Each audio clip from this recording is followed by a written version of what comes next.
ఈ వైఎస్ వివేకానంద రెడ్డితో మీ ప్రయాణం ఓకే.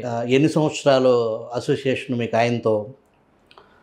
వివేకానంద రెడ్డి గారితో 2015లో నేను ఫస్ట్ తోటకు సంబంధించి ఒక క్యాంపు డ్రైవర్గా నేను పోవడం జరిగింది. అయితే కూడా దాని తర్వాత ఆయనకు కొన్ని కారణాల వల్ల డ్రైవర్ను తొలగించడం జరిగింది. దాని ప్లేస్లో నేను పోవడం జరిగింది సార్. 2016 ఎండింగ్ అనుకుంటా. వివేకానంద రెడ్డి మనస్తత్వం అంటే ఆయన దగ్గరగా డ్రైవర్ అంటే ఆల్మోస్ట్ ఆయన మాట్లాడే ఫోన్ కాల్స్ కానీ, ఆయన వ్యవహార శైలి కానీ, ఆయనలో సుగుణాలు కానీ, లేదంటే ఇంకా వేరే అవలక్షణాలు కానీ, వీటన్నిటినీ జనరల్గా ఇంట్లో పనివాళ్ళకి కానీ డ్రైవర్లకు కానీ అన్నీ తెలుస్తాయి సాధారణంగా. అవును. ఆయన గురించి, ఆయన వ్యక్తిత్వం గురించి, ఆయన అలవాట్ల గురించి చెప్పండి. అంటే సార్, ఆయన వ్యక్తిత్వం ఎలాంటిదంటే, ఒక చిన్న పిల్లవాడు ఇంటి దగ్గరికి వచ్చినా కూడా ఆయన పూర్తి స్థాయిలో స్పందించి అతన్ని వెంట పెట్టుకొని కారులో పెట్టుకొని పోయి అతనికి న్యాయం చేసేంత వరకు వదలని వ్యక్తి నేను చూసిన దాంట్లో.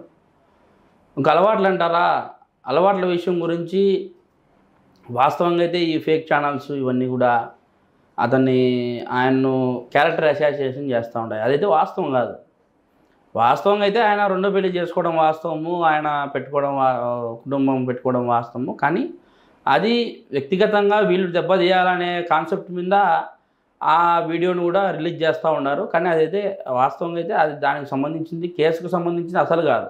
అది వరకు వీళ్ళను వ్యక్తిగతంగా వీళ్ళను మనసు కించపరిచే విధంగా అందరూ కూడా ఆ విధంగా చేస్తూ ఉండాలనేది నా ఆలోచన.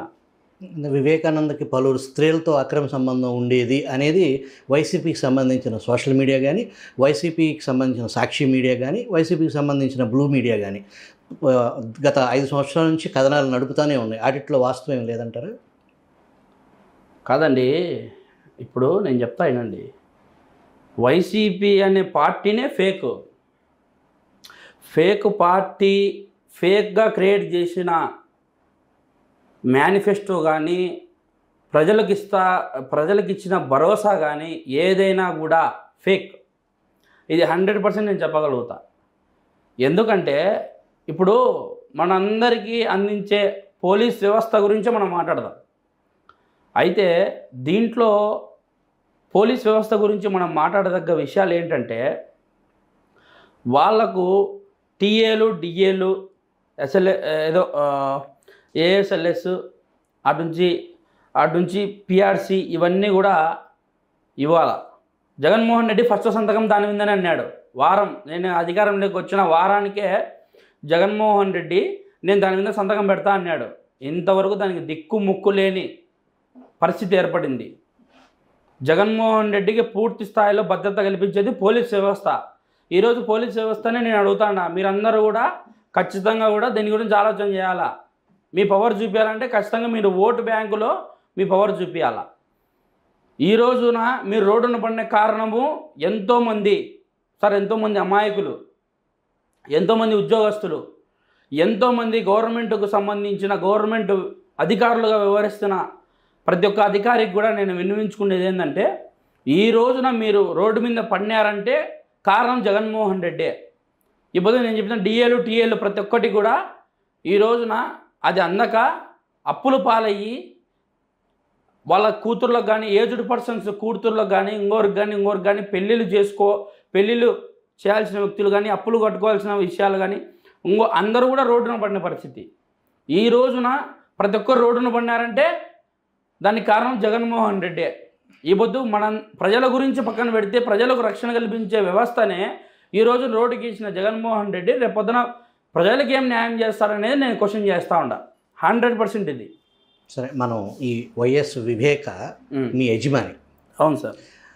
హత్య చేయాలి అనే అప్రోచ్ అసలు మిమ్మల్ని సంప్రదించింది ఎవరు ముందుగా?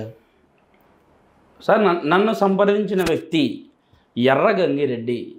నాకు ఫస్ట్ వాళ్ళ ఎర్రగంగిరెడ్డి దగ్గర పిలిచిపోయిన వ్యక్తులు కూడా ఉమాశంకర్ రెడ్డి, సునీల్ యాదవ్. వీళ్ళిద్దరు కూడా నన్ను పిలుచుకొని పోయి ఈ విధంగా చేయాలన్నప్పుడు నేను నమ్మలే.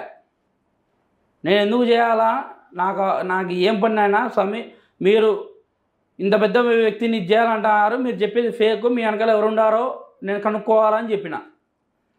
దాని తర్వాత 2 రోజులు టైం తీసుకున్న ఎర్రగంగిరెడ్డి భాస్కర్ రెడ్డి అవినాష్ రెడ్డి దగ్గర పిలుచుకొని పోయినాడు. భాస్కర్ రెడ్డి అవినాష్ రెడ్డికి కనీసం కుక్కను చంపడం కూడా చేత కాదు. జగన్మోహన్ రెడ్డి అండ లేనిది, ఆజ్ఞ లేనిది ఈ పని జరగదు. 100% ఇది.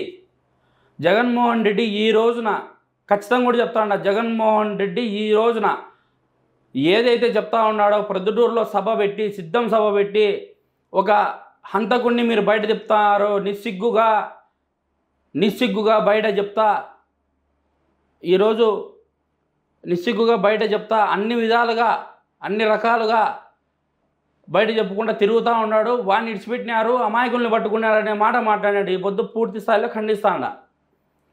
ఈ పొద్దు హత్య చేయించిందే నువ్వు. ఈ పొద్దు మాట్లాడే అర్హత నీకు లేదు. ఈ రోజున నువ్వు ఎందుకు మాట్లాడుతున్నావు, ఏ దానికి మాట్లాడుతున్నావు పూర్తి స్థాయిలో ప్రజలకు తెలుసు. నేను అప్రూవర్గా మారక ముందే ప్రజలకు ఒక అవగాహన ఉంది.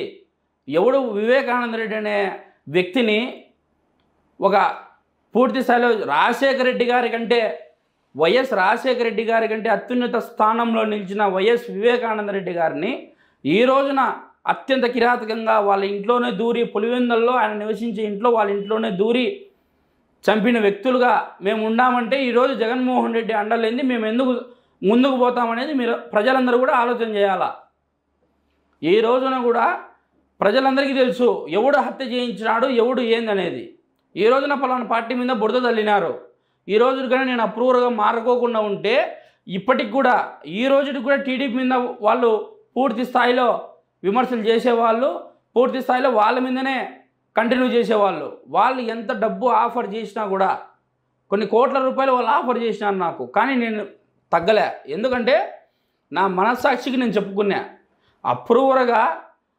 అప్రూవర్గా మారాలని నా మనస్సాక్షికి చెప్పుకున్నా. వాళ్ళు ఇచ్చిన కోట్లు కానీ, వాళ్ళు ఇచ్చిన డబ్బు కానీ నా ఎంట్రుకతో సమానం అని చెప్పి నేను ఈ మీడియా ముఖంగా తెలుపుకుంటాను.